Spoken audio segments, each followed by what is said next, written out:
ओम शांति शांति शांति।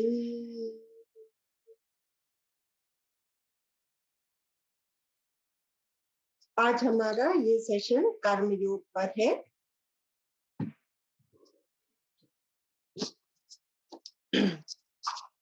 तो पहले मैं आपको बताना चाहती हूँ कि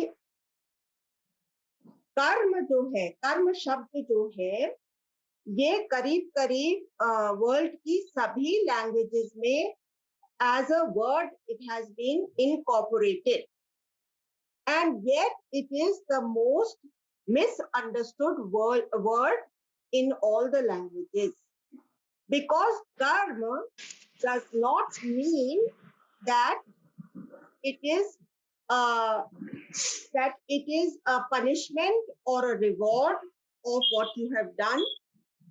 It has no inclination towards destiny or predestined. This is not what karma is saying. What karma is indicating, karma means action, and that whatever are your actions, so is your life.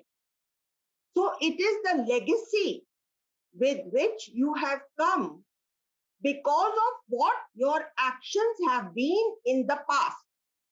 आज हम जो भी action करते हैं वो कल को हमारा रूटीन हो जाता है, हमारी दिनचर्या उससे फॉर्म हो जाती है।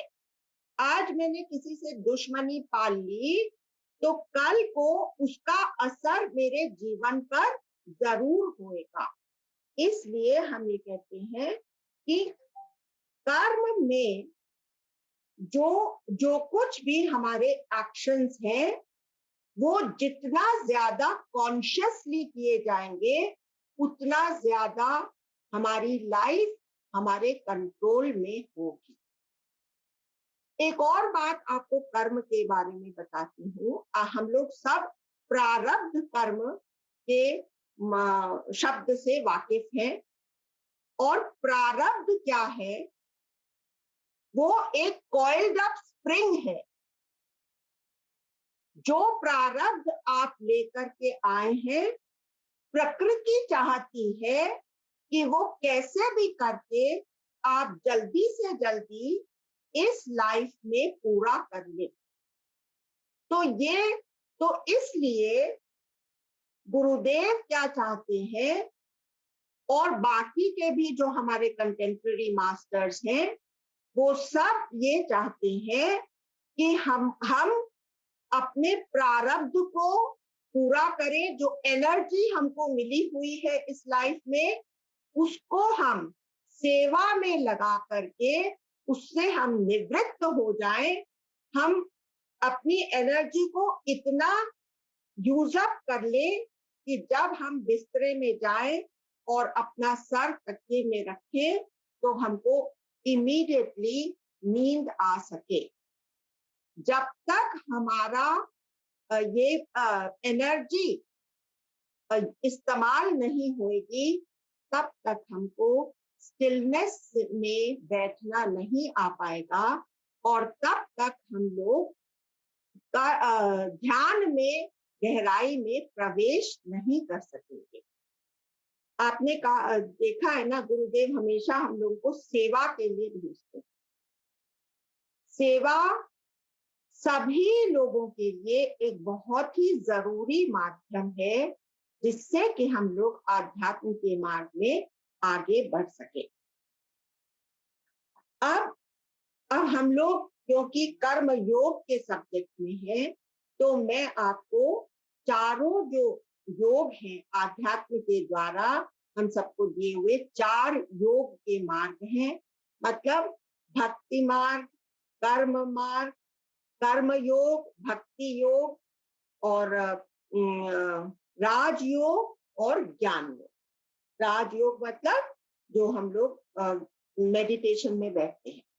तो जैसे स्टूडेंट्स हैं, वो जब यूनिवर्सिटी ज्वाइन करते हैं तो अपना वो सब्जेक्ट चूज करते हैं। तो अपनी इंक्लिनेशन के हिसाब से वो चूज करते हैं कि भाई I am interested in art, so I will take art, और I am interested in commerce, so I will pursue commerce, or somebody will say I want to learn more about science, or another person will say that I would like to be an engineer. लेकिन ये जो योग है, ये जो भक्ति योग, कर्म योग, ज्ञान योग और राजयोग है, ये हमारी इंक्लिनेशन के हिसाब से नहीं है, ये हमारी प्रॉब्लम क्या है और उसका सॉल्यूशन क्या है। तो आजकल हम देखते हैं कि भक्ति मार्ग सबसे ज्यादा पॉपुलर है। तो भक्ति मार्ग में अगर मैं वो उसको अपने लिए चुनता हूं, तो इसका मतलब है मेरे अंदर बहुत से वर्ल्डली डिजायर्स हैं। तो ये मेरी प्रॉब्लम क्या है, वर्ल्डली डिजायर्स, और उसका सॉल्यूशन क्या है, उन सारे डिजायर्स को परमात्मा की तरफ मोड़ दो। तो फिर एक ही डिजायर रह जाएगा, वो सारे डिजायर्स जो हैं वो परमात्मा के लिए मैं उनको सब्लिमेट कर दूं, उनको एक थोड़ा सा चैनलाइज कर दूं कि मेरे को अच्छा खाना भी बनाना है, बेशक खुद खाना है, लेकिन मैं भगवान जी का भोग लगा रही हूँ। तो कम से कम अपने से हट करके मुझे अपने डिजायर्स के साथ साथ उस डिविनिटी की भी मेरे अंदर याद बनी रहेगी, और एक ना एक दिन मेरे सारे डिजायर्स खत्म हो जाएंगे और मैं डिविनिटी की तरफ, उस दिव्य तत्व की तरफ एक रूप से बढ़ने लगूंगी। तो ये हुआ प्रॉब्लम भक्ति का और उसका सॉल्यूशन भक्ति हुआ। तो डिजायर्स का प्रॉब्लम है और उसका सॉल्यूशन भक्ति। दूसरा, सेल्फिशनेस। तो हम सब सेल्फिश, हमारे को ये समझ, हमको ये मालूम तो है कि मैं हूं, मैं अपने आप को एक सेल्फ करके जानती हूँ, मैं आत्म करके अपने आप को जानती हूँ।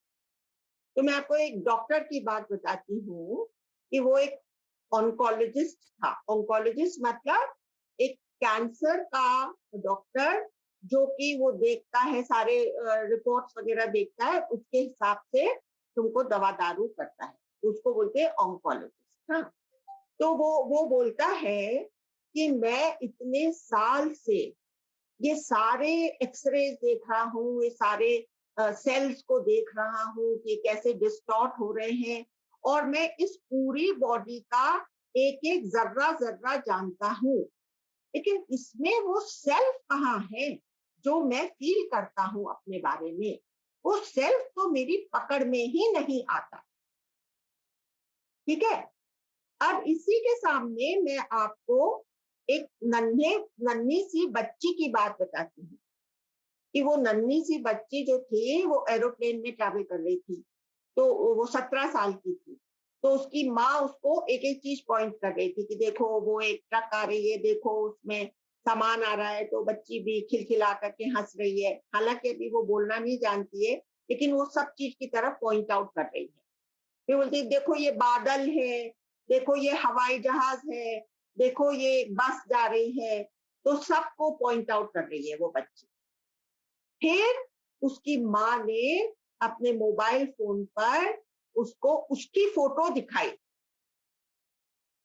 तो वो बच्ची अपने आप को पॉइंट आउट नहीं करती है, वो बोलती, मतलब पूरे जोश के साथ वो कहती है यस दिस, ये अपने को फील कर रही है, अपनी एग्जिस्टेंस को फील कर रही है। तो देखिए, ये एक बहुत बड़ी वेदांतिक इंसाइट है कि हम हर समय उस सेल्फ को फील करते हैं। बाहरी दुनिया को कितना भी देखें, लेकिन सेल्फ के प्रति हम अवेयर होते हैं। अब हमारी क्या प्रॉब्लम है कि हमारे अंदर इस बॉडी को लेकर के बहुत सेल्फिशनेस आता है, और उस, तो प्रॉब्लम क्या है, सेल्फिशनेस, और उसको खत्म करने का तरीका क्या है, सॉल्यूशन क्या है, कर्म योग। तो इसको रामकृष्ण कहते हैं कि my nephew, my my aunt, my uncle, ये छोड़ करके ये सारे रूप मेरे गोपाला के हैं। ये जब हम फील करने लगते हैं तो हमारा कर्म योग साधता है।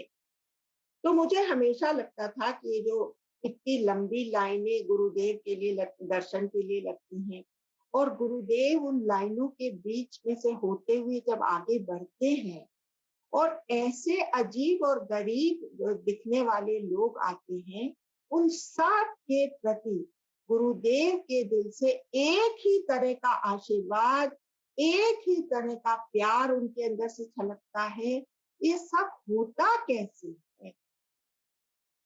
तो ये बस वो ही बात है कि सबके अंदर उस परमात्मा का रूप देखें, तब हमारे हाव भाव सेम रह सकते हैं। जो कुछ भी हो रहा है उसमें वो ही परमात्मा का रूप दिखे, तभी हमारा कर्म योग सफल होता है।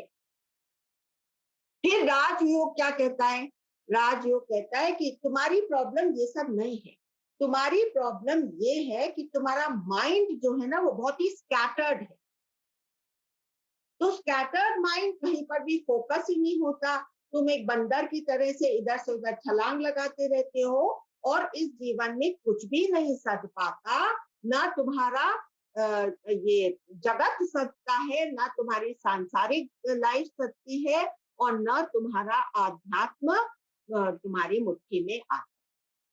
तो इसलिए तुमको करना है मेडिटेशन।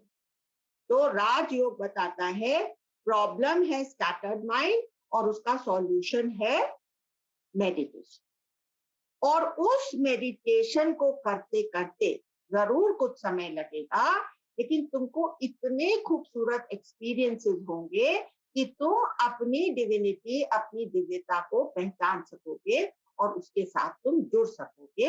ये तुम्हारा रास्ता। अब ज्ञान योग क्या कहता है? ज्ञान योग कहता है कि तुम्हारी प्रॉब्लम है अज्ञान, इग्नोरेंस। तुम ये जानते ही नहीं हो कि तुम असल में क्या हो, और उसका सॉल्यूशन है ज्ञान, नॉलेज। तो आपने देखा कि गुरुदेव कैसे इन सब का समन्वय करते हैं, कैसे हमको एक से एक गुणतम शास्त्र पढ़ाते रहते हैं, जिसमें कि हम हमारा ज्ञान सध जाए। सभी ज्यादा करके सभी जो आध्यात्म के प्रपोनेंट्स हैं वो कहते हैं कि ये सारे योग तुम्हारे जीवन में अपनाने जरूरी है। तो इसके लिए मैं आपको एक छोटी सी कहानी सुनाती हूँ कि एक बार ये जो चारों योग के पुजारी थे, भक्ति मार्ग, कर्म मार्ग, राजयोग और ज्ञान योग, ये लोग साथ में जंगल में जा रहे थे।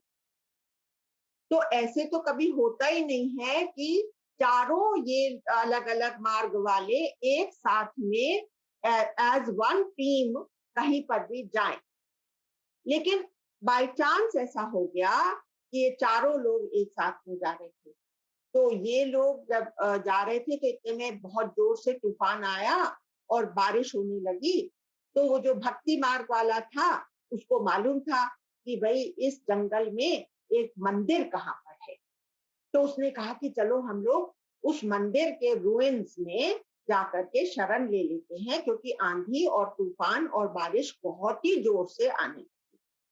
तो लोग उसकी तरफ बढ़ गए और वहां पर वो जब पहुंचे तो इतनी जोर से, सारी दीवारें तो ढह चुकी थी, रुइंस था, और वो सब लोग इतनी जोर से बारिश की थपेड़े खा रहे थे कि वो जो कि मूर्ति थी उसके और नजदीक आ गए कि थोड़ा सा बचाव हो जाए। उसके ऊपर छोटी सी एक कैनोपी लगी थी। तो वो चारों योग एक साथ में एक ही जगह में आ गए, और उस समय क्या हुआ कि एकदम से भगवान प्रकट हुए, डिविनिटी उनको अपने अंदर महसूस हो। कहने का मतलब है कि हमारे सब के अंदर एक एक हिस्सा है जो भक्त है, एक हिस्सा है जो मेडिटेशन में बैठना चाहता है और अपने आप को स्टिल करना चाहता है, एक हिस्सा है जो कि ज्ञान का पिपासु है, जिसको कि बहुत नॉलेज प्राप्त करना अच्छा लगता है, और एक है जो कि कर्म सेवा करना चाहता है, क्योंकि हम सब ने अपने एक्सपीरियंस से जाना है कि जब हम दूसरे के काम आते हैं तो हमको जो खुशी मिलती है वो खुद के लिए काम करने में हमको कभी नहीं मिल सकती। तो जब हम अपनी ये चारों इच्छाओं को एक साथ में समेट करके अपना लक्ष्य एक ही बना लेते हैं, तब हमको उस चरम को टच करने की हमारी संभावना अधिक हो जाती है।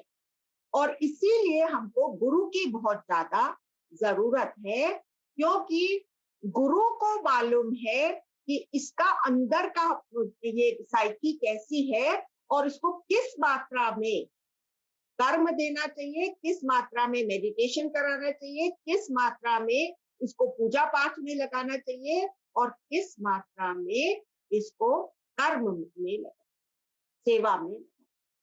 इसलिए गुरु वो प्रेस्क्रिप्शन बना करके देता है जो हमारे लिए एकदम उपयुक्त होता है।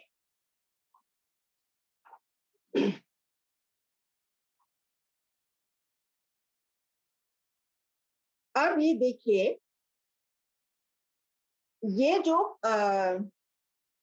एक और बात आपको बताती हूँ कि बाकी के जो तीनों योग हैं, मतलब भक्ति, राजयोग और ज्ञान योग, ये सब पर्सनल है, ये हम अपने ही भीतर करते हैं, इसमें बाहर वालों से कोई इंटरैक्शन नहीं। लेकिन कर्म योग वो एकमात्र मार्ग है जिसमें हम वर्ल्ड के अंदर जाकर के फिर भी अपना परमार्थ साध सकते हैं, सिद्ध कर सकते हैं। तो कृष्ण भगवान ने तो कर्म योग को बहुत ही बड़ा महत्व दिया। खैर, कृष्ण भगवान ने सभी योगों के बारे में बहुत विस्तार से गीता में बताया है। अब देखिए, जब हम शब्द इस्तेमाल करते कर्म बनना, कर्म, हमको ये सबसे ज्यादा फिक्र रहती है ना कि हमारे इस जीवन में हमारी कोई भी एक्टिविटी से हमारे कर्म और ना बढ़े। इस चीज की एक आध्यात्म के साधक को बहुत ज्यादा फिक्र रहती है कि मेरा कर्म का कोटा बढ़ ना जाए। तो अब मैं आपको बताना चाहती हूँ कि किन किन चीजों से कर्म बनता है।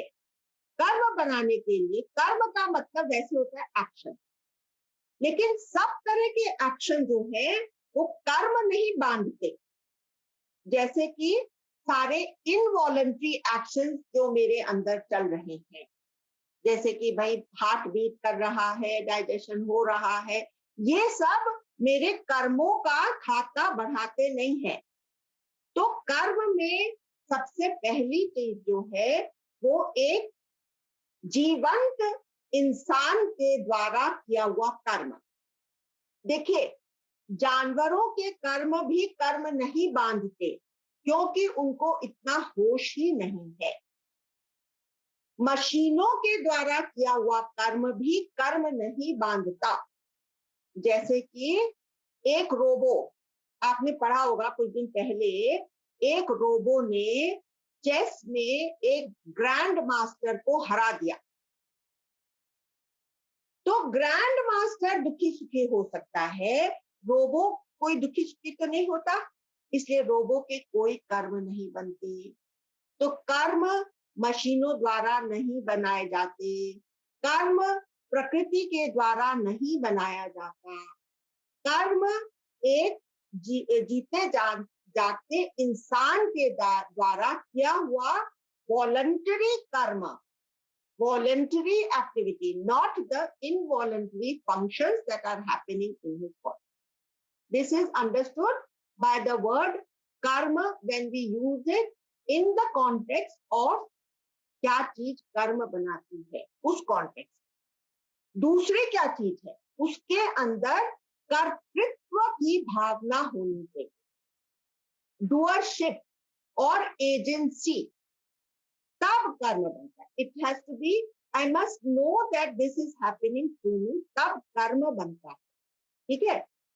तीसरी बात है भोक्तृत्व. That means I am the enjoyer of my actions और the sufferer. Most of the time we are the sufferers, we are not the enjoyers. लेकिन ये जो इंग्लिश लैंग्वेज में भोक्तृत्व के इक्विवेलेंट कोई शब्द नहीं है, इसलिए हम कहते हैं द एंजॉयर और the sufferer of the action. ये तीन बातें हो गई. एक तो it has to be by sentient person. Second thing is that it has to have agency और कर्तृत्व.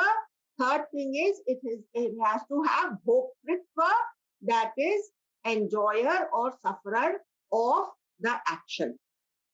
The fourth thing is that it must have a cosmic result. उसके ऊपर उसका कोई फल होना चाहिए, उसका रिजल्ट होना चाहिए जो कि कलेक्टिव विराट सत्ता से उसके ऊपर आता है. जैसे आज मैंने किसी को गाली दी, तो वो ही आदमी मेरे को गाली नहीं दे बेशक, क्योंकि उसकी वो पोजीशन नहीं है, लेकिन मैं घर जाऊंगी तो मेरी सास मेरे को अच्छी खासी एक डांट लगाती, वो मेरे ही कर्मों का फल. तो कॉस्मिक रिजल्ट उसका आता है. तो ये हो गया चौथा पॉइंट, ऐसे कर्म करने का जिसका जो कि कर्म की गिनती में आता है. और पांचवा पॉइंट है कर्म का फल. ये भी जैसे देखिए, कर्म कॉस्मिक रिजल्ट, कॉस्मिक रिजल्ट से मतलब है कि मैंने विलिंगली वो काम किया और उसका मुझे रिजल्ट. ठीक है.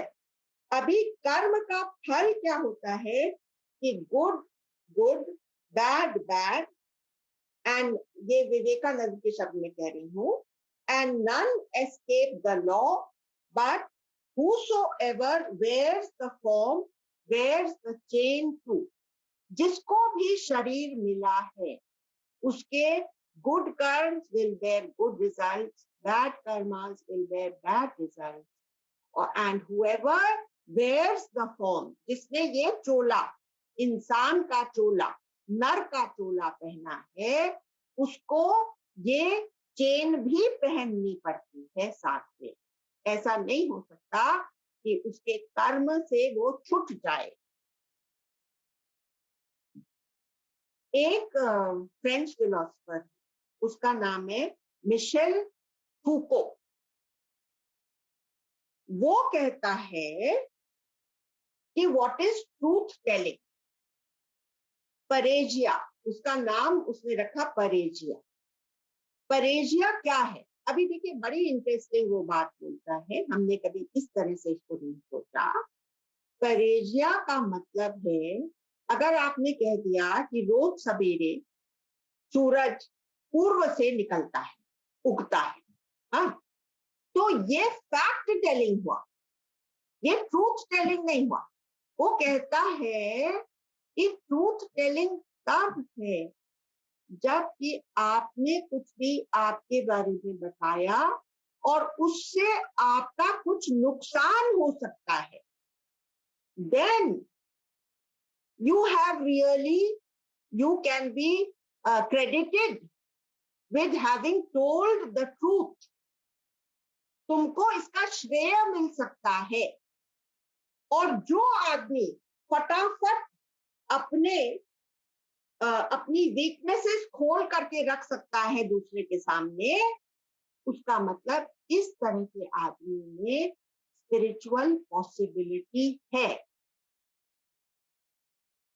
उसके अंदर स्पिरिचुअल पॉसिबिलिटी है. इसके ऊपर विचार करिएगा कि जो आदमी अपनी शॉर्टकमिंग्स, अपने वीकनेसेस, अपनी जो उसने गलतियां करी, मैं आपको बताती हूँ कि जैसे हम लोग हरिद्वार जाते थे सत्संग की तरफ से, तो सवेरे से शाम तक सेवा में लगे रहते थे. तो सवेरे सवेरे सवेरे का सत्संग जो है 8:30 बजे खत्म होता था, तो वहां पर ये सेवा होती थी कि सबको दलिया हम लोग देते थे। तो मेरी बैक में हल्की बहुत थोड़ी बहुत प्रॉब्लम तो रहती है बहुत सालों से। तो ऐसे झुक करके वो लोग सब जमीन पे बैठते थे और ट्रे में गिलास लेकर के जाओ और झुक करके उनको सर्व करो। तो लगता था कि अरे ये माई जो है अब ना नोट्स लिखने की बंद करके ये गिलास उठा ले तो मैं थोड़ा फिर आगे बढ़ सकती हूँ। लेकिन वो माई तो अपने नोट्स लिखने में लगी हुई है और मैं सेवा भाव से आई हूँ वहां पर, लेकिन मैं ये सब कर्म बना रही हूँ। देखिए, मैं उसी को कह रही हूँ, उसी को अपने मन में कह रही हूँ, कुछ मुंह से नहीं बोल रही हूँ, लेकिन वो अंदर तो ही चल रहा है ना कि ये माई जो है ये पहले गिलास उठा सकती है ना, फिर आगे बढ़ू ना, फिर मैं भी आगे बढ़ जाऊं, ये भी फ्री हो जाए। तो इस तरह से हम लोग कितनी ही चीजें करते हैं जिसमें कि हम अच्छा करने जाते हैं, लेकिन हम एक्चुअली बुरा करके बैठते हैं। और इन सब बातों को हम छुपा के रखते हैं। हम ऑस्टेंसिवली तो सेवा कर रहे हैं ना।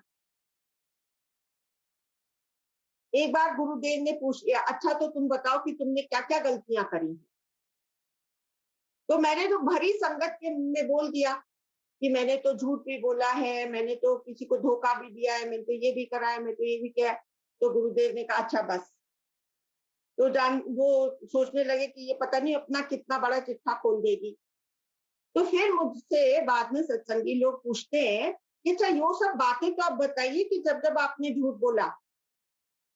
तो मैंने उनसे कहा कि तुम मुझसे ये क्यों नहीं पूछते कि कितनी बार तुमने सच बोला है, ये तुमने क्यों नहीं पूछा। तुमने ये क्यों पूछा कि तुमने कब झूठ बोला था, वो कौन सी सर्कमस्टेंस थी, ये क्यों पूछा।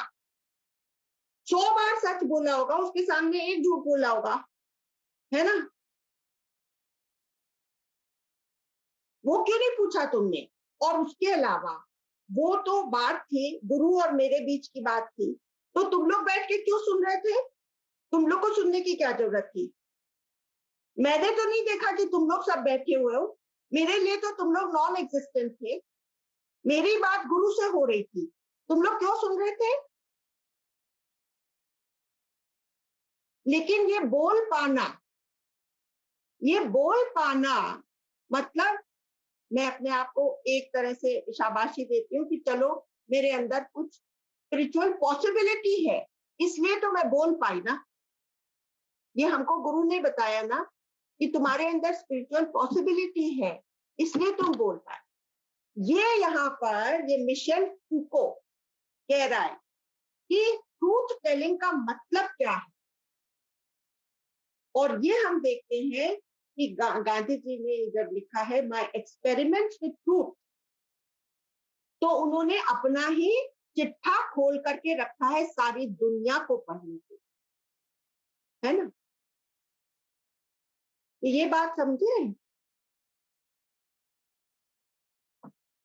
अब ये देखिए,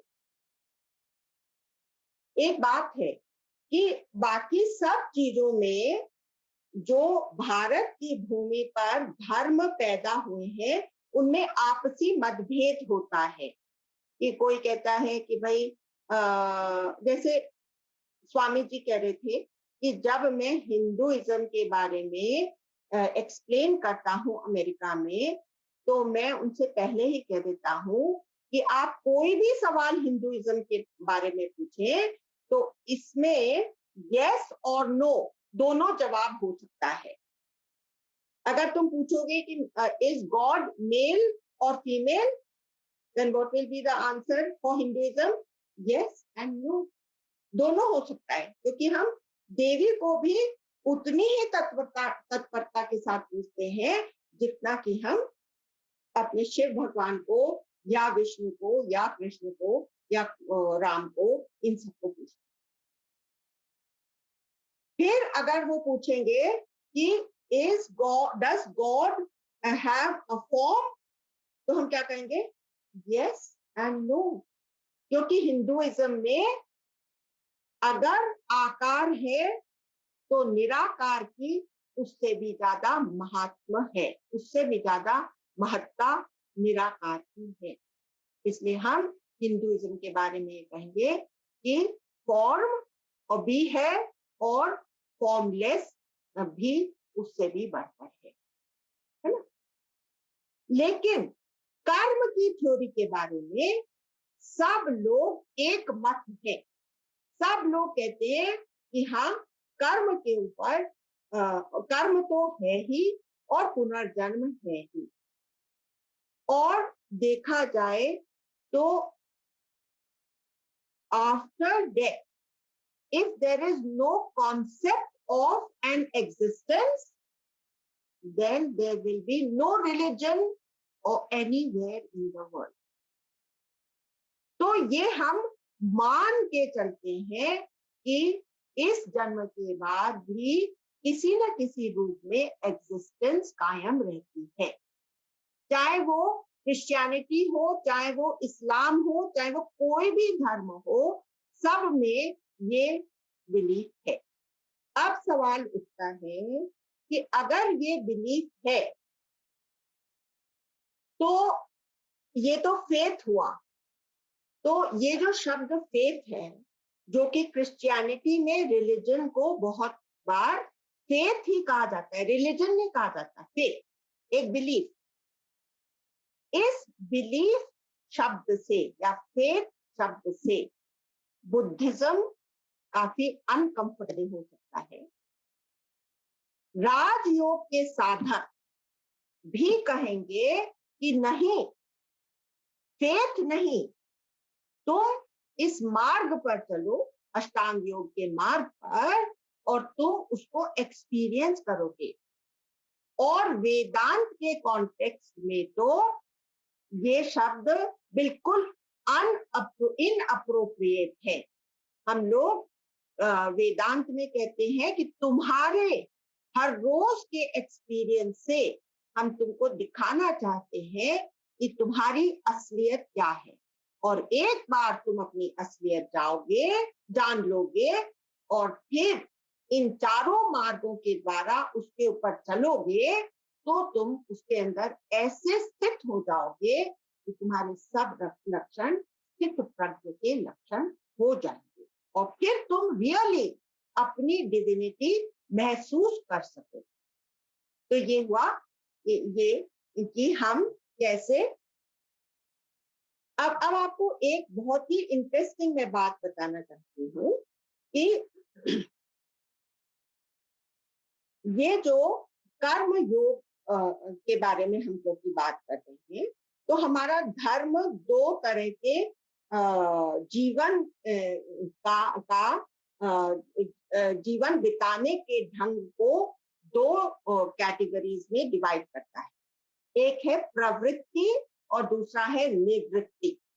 आप लोगों ने ये सबने नाम सुन रखे हैं कि नहीं? प्रवृत्ति और निवृत्ति नाम सबका सुना हुआ, जाना पहचाना है कि नहीं? सब लोग कुछ थम्स अप, कुछ रिएक्शन करें, जो कि मुझे कम से कम ये फील होए कि हाँ, यू आर विथ मी, है ना? ठीक। अब देखिए, प्रवृत्ति और निवृत्ति, इन दोनों के लिए इंग्लिश लैंग्वेज में कोई शब्द नहीं है। इसलिए इसको एक तरह से डिस्क्राइब किया जा सकता है कि प्रवृत्ति इज आउटवर्ड, सर्कलिंग आउटवर्ड। हमारा जीवन इज सर्कलिंग आउटवर्ड। और निवृत्ति क्या है? The circling inward and finally transcending. तो अब आपके ख्याल से कर्म योग इन दोनों में से किस कैटेगरी में आएगा? Okay, so anyway I will tell you, ये कर्म योग, यस, निवृत्ति, यस, निवृत्ति का मार्ग है। कर्म योग निवृत्ति का मार्ग है, क्योंकि इसमें आपका हर एक्शन उस परमात्मा को समर्पित है। आपका लक्ष्य एकमात्र ये है कि आप कैसे उस परमात्म तत्व से जुड़ करके योग आपका लग जाए, कर्म के माध्यम से उस परमात्मा तत्व के साथ आपका योग हो जाए, आपका यूनियन हो जाए। ऐसे तो आपका यूनियन है ही है, लेकिन आपका पूरी तरह से उसके साथ कैसे यूनियन हो जाए, ये कर्म योग में आप साध सकते हैं। अब कर्म योग क्योंकि संसार में इतने लोगों के साथ होता है, इसलिए ये आपको बहुत बिजी कर देता है और आपको ज्यादा समय नहीं मिल पाता है आपकी साधना के लिए।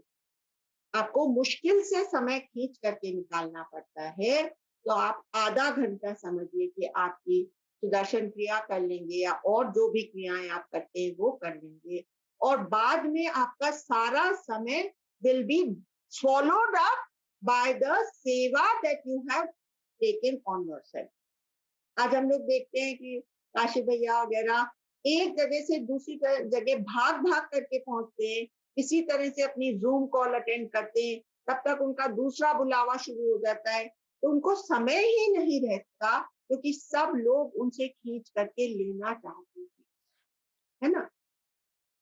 तो सेवा का हर पल आपका इस कॉन्शियसनेस में बीतना चाहिए कि आपकी सारी सेवा परमात्मा के प्रति हो रही है।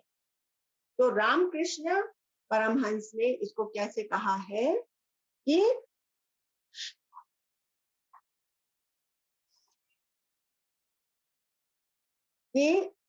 शिवा जाने से जीव सेवा, शिव को जानते हुए तुमको जीव सेवा करनी।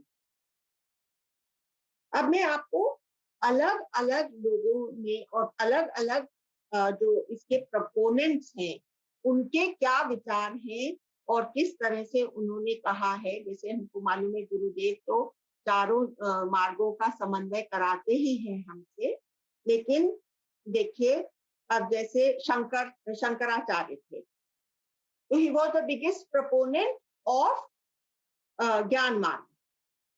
तो वो कहते थे जगत मिथ्या, जगत मिथ्या और ब्रह्म सत्य। अब विवेकानंद ने उसको बदल दिया। विवेकानंद ने कहा कि वो जो रस्सी और सांप का एग्जाम्पल आध्यात्म में दिया जाता है, तो उन्होंने कहा कि रस्सी है ही नहीं, रस्सी ही है, सांप है ही नहीं, सांप की कोई जगह ही नहीं है, सब कुछ उस परमात्मा का ही रूप है। तो इसमें जो गीता का श्लोक है,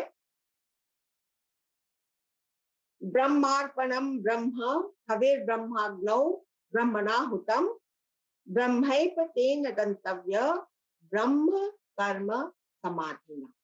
ये विवेकानंद कहते हैं कि snake is nothing but God. See God in everything and everybody. Our whole problem is that I am only this much. और अगर हमने आध्यात्म नहीं सुना होता तो हम तो अपने आप को केवल ये एक हाड़ मास का पुतला ही मानते होते। हमको लगता है कि ये जो मेरी चमड़ी है इसके बाहर सब कुछ अनात्मा है और मैं ही आत्म तत्व हूँ, मैं अपने आप को ही मैं आत्मा जानता। अब आध्यात्म ने हमको बताया है कि नहीं, तुम तो ये शरीर हो ही नहीं, ना तुम अपना माइंड हो, तुम्हारे भीतर कुछ बहुत ऊंचा, कुछ बहुत मिस्टिकल ट्रूथ है और तुमको उसको जानना है, और वो ही ज्ञान तुमको इस संसार सागर से पार लगा, ये हमको बताया। तो मुझे ऐसा लगा कि देखो विराट का इतना बड़ा यज्ञ हर समय चल रहा है।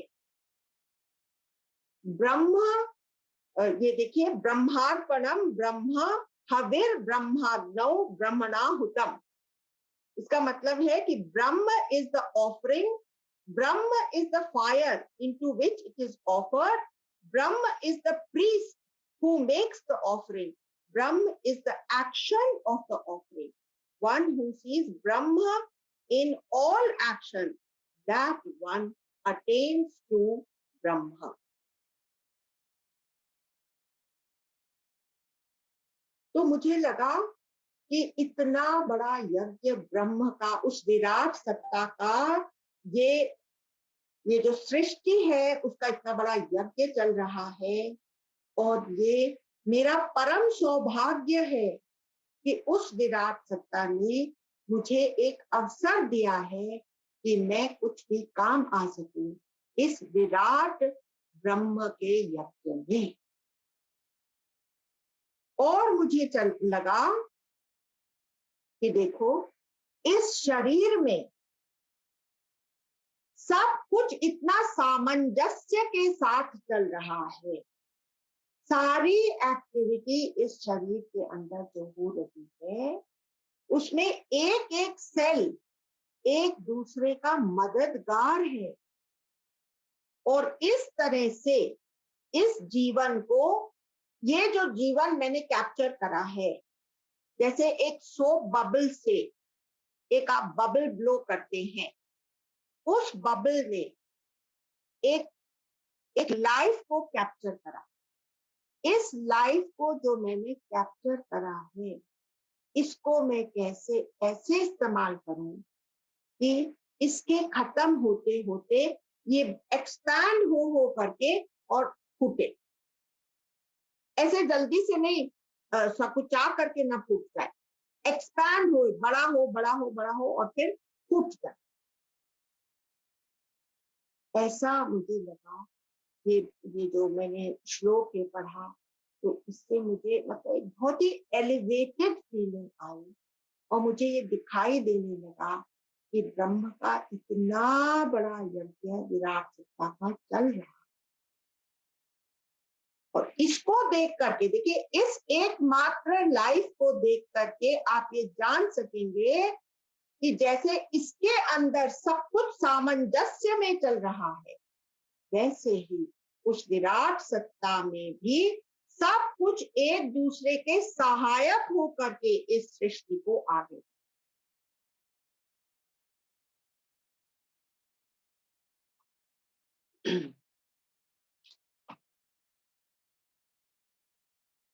एक मैं आपको बात बताना चाहती हूँ कि मैंने एक ऑर्गेनाइजेशन को विजिट करा था, उसका नाम है अपना घर।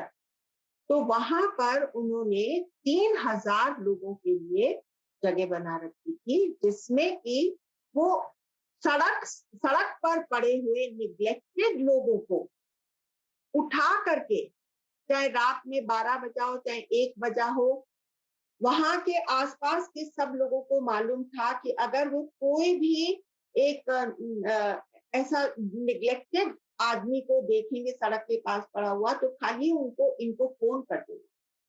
तो झट से उनकी एम्बुलेंस जाती थी, उनको उठा करके वो लोग लाते, उनको साफ सुथरा नहला करके, साफ सुथरा करके उनको एक पलंग के ऊपर रखते, उनके जितना भी इलाज सब कुछ फ्री, जो कुछ भी उनका इलाज हो रहा था सब कुछ वो लोग फ्री करते थे। एक एक आदमी के 4-4, 5-5 बीमारियां, उनका ऑपरेशन थिएटर 24 घंटे तैयार रहता है, जिस समय जिसकी भी जरूरत हो।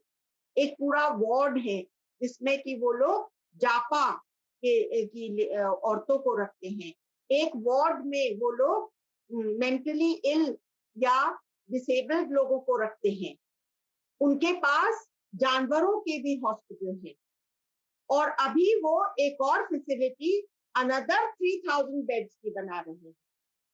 और वो लोग सबको प्रभु जी बुलाते हैं, उनके नाम से नहीं, हालांकि हर एक का नाम वो खूब अच्छी तरह से जानते हैं, हर एक का बैकग्राउंड जानते हैं, लेकिन प्रभु जी करके ही उनको सबको बुलाते। और इतना महान सेवा भाव मैंने आज तक कहीं पर भी नहीं देखा। एकदम अचंभा होता है कि कैसे ये लोग इतना कर सकते हैं। हर समय तैयार, 24 घंटे वो लोग तैयार। और उनका एक ही सेंटर नहीं, जो सेंटर मैं देखने गई थी वो तो खैर भरतपुर में है, राजस्थान में, लेकिन उनका एक सेंटर दिल्ली में चल रहा है, एक कहीं और चल रहा है, मतलब 3-4 इसमें के सेंटर हैं।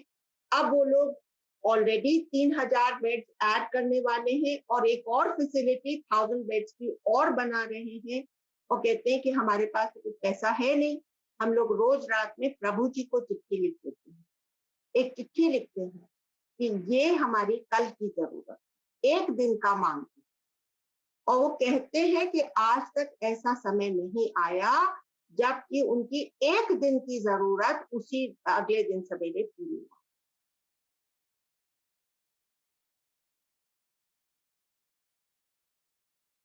तो ये है एग्जाम्पल कि कैसे हर एक के अंदर उस ब्रह्म को देख करके ही हम सेवा भाव में लगे। मेरी तरह से नहीं कि भाई हम कहेंगे अरे ये क्यों ऐसे कर रहा है, ये इसको क्यों नहीं, इसको इससे भी अकल नहीं है, ऐसे नहीं। तो अभी एक आदमी ने सवाल पूछा कि गुरुदेव आप कहते हैं कि अद्वैत में हमको सिद्ध करते हैं और मेडिटेशन के थ्रू भी हमको सिद्ध करते हैं कि हमारे अंदर वो डिविनिटी है, लेकिन आप कहते हैं कि कुछ मान के चलो और कुछ जान के चलो, तो क्या हमको ये मान के चलना है ये सारा परमात्मा का खेल है? तो बहुत सुंदर इसका एक्सप्लेनेशन है कि जब एक स्टूडेंट यूनिवर्सिटी में जाता है तो उसका सब चीज नहीं समझ में आती है जो टीचर कहता है, लेकिन वो ये कहता है कि अभी मुझे समझ में नहीं आ रही है, थोड़े दिनों के बाद ये सब चीज मैं समझने लगूंगा, अभी मैं मान लेता हूँ जो टीचर। तो इस तरह से मानना, लेकिन अपनी समझ को खोल लेना, ये हमारे अपने से एक्सपेक्टेशन रखना कि एक ना एक दिन मैं इसको समझ जाऊंगा। तो मानना इनिशियल होता है और उसकी समझ परिपक्व होना ये हमारी अंतिम स्थिति होनी चाहिए। अब जो कर्म हम करते हैं उसके इफेक्ट्स होते हैं। क्या इफेक्ट्स होते हैं? एक तो डायरेक्ट इफेक्ट होता है उन लोगों के ऊपर जो हम कर्म योग में कर्म करते हैं, सेवा करते हैं, उसमें एक तो डायरेक्ट इफेक्ट होता है कि भाई the person who was hungry his hunger was satisfied, तो उसका उसके ऊपर असर। एक असर हमारी साइकी पर होता है कि हम ये जानते हैं कि जो मैं अपने सेल्फ सेंटर्ड इतना था, मैंने जाना ही नहीं कि लोग इतने कष्ट में भी रहते हैं, तो मेरा पर्सपेक्टिव वाइडर होता है, ये मेरे को बहुत बड़ा एडवांटेज होता है, और फिर मैं अपने ब्लेसिंग्स गिनने लगता, तो मेरा पूरा मनोवृत्ति जो है वो कृतज्ञता से भर जाती, मैं सेल्फ पिटी में से वो उभर करके आ जाता, और मैं अपने जीवन को और पूरे संसार में कितने दुख फैले हुए हैं उसको मैं सही पर्सपेक्टिव में देख सकता हूँ। तो ये मेरा दूसरा फायदा होता है, और इसके अलावा जो पुण्य मिलता है वो तो अलग ही है, उसका लेखा जोखा हमको कभी नहीं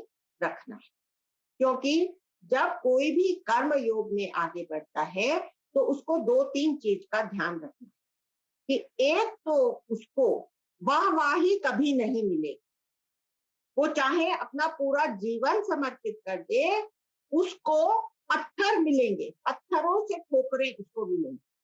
अगर इस चीज के लिए तुम तैयार हो तब तुम कर्म योग में आगे बढ़ो, कि तुमको पत्थर मिलेंगे, तुमको वाहवाही नहीं मिलेगी। दूसरी बात ये है कि तुमको नेकी करनी है और कुएं में डालनी है, कभी भी याद नहीं नेकी, जो नेकी, नहीं तो तुम ऐसे हो जाओगे कि तुम्हारे जीवन में जब भी दुख आएगा, अरे मैंने तो उन लोगों के लिए इतना पुण्य कर्म करा और फिर भी मेरे हिस्से में तो ये दुख किया। अरे लेकिन जीवन तो दुख और सुख की ही एक डाली है, इसमें दुख के उसमें कांटे भी हैं और उसमें फूल भी हैं। तो जब हमारे ऊपर वो कांटे हमारे को चुभे, तब अगर हम उसको कोसने लगेंगे तो हमारा कर्म योग सिद्ध नहीं हुआ। लोग समझते हैं कि देखो, मुझे तो भगवान में तो विश्वास है नहीं, इसलिए भक्ति मार्ग मेरे लिए नहीं है भैया। तो कर्म योग आसान है, मैं कर्म योग कर लूं। ये गलत है। कर्म योग आसान नहीं है, उसके लिए भी बहुत प्रेपरेशन की जरूरत है। हमको देखना है कि जो कर्म योगी हुए हैं, हमको महात्मा गांधी की तरफ देखना है, विनोबा भावे की तरफ देखना है, मार्टिन लूथर किंग की तरफ देखना है। इनका जीवन जो था सन्यासियों के जैसा का जीवन था, ऐशो आराम का जीवन था। तब ये लोग अपना कर्म योग सिद्ध कर सकते।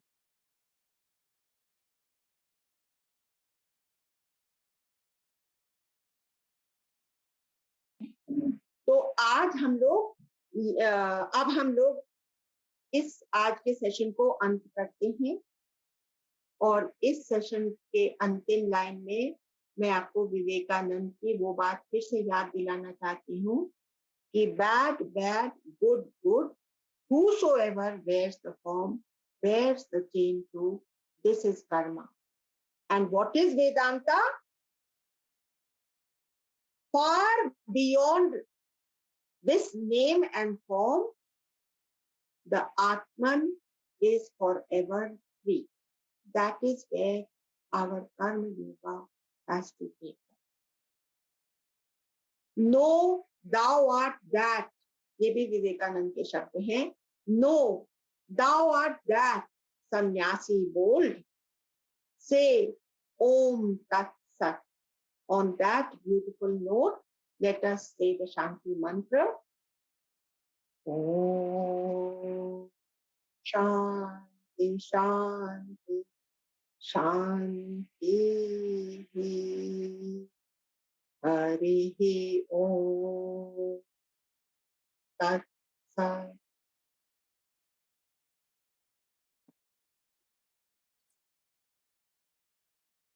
अब आप लोग कुछ भी अपने मुख से 2-4 वचन कह करके इस सेशन को पवित्र कर। अलका जी, आप कुछ कहिए। आप अनम्यूटेड हैं। कर्मयोग आपने इतने अच्छे से बताया, और ये लास्ट में जो आपने विवेकानंद जी का बोला हम नहीं समझ पाए, ये जो आपने कोटेशन किया, नो दाउ आर दैट, सन्यासी बोल। इसके बारे में पहले bad bad good good, bad bad bad, हाँ बैड बैड गुड गुड, कि जो अगर तुम बुरा भाव रख करके कुछ ऐसे कर्म कर दोगे जिसमें कि औरों की भी बुराई हो, तो तुम्हारे को भी उस बुराई का, तुम्हारे जीवन में भी वो बुराई लौट आएगी। Bad bad good, whosoever wears the form wears the chain of bad bad good good. कि बैड करोगे तो बैड तुम्हारे ऊपर आएगा, गुड करोगे तो गुड तुम्हारे ऊपर आएगा। और फिर उन्होंने कहा नो दाउ आर दैट, सन्यासी बोल, से ओम तत्सत। अब हम लोग अगले सेशन में कर्म योग को और पूरी तरह से खोलेंगे। और यहाँ पर हम लोगों ने एक्चुअली कर्म योग की डेफिनेशन ही बताई है और उसके कुछ कुछ पहलू खोले हैं, लेकिन असलियत जो आपको कर्म योग के बारे में वो हम नेक्स्ट सेशन में पूरा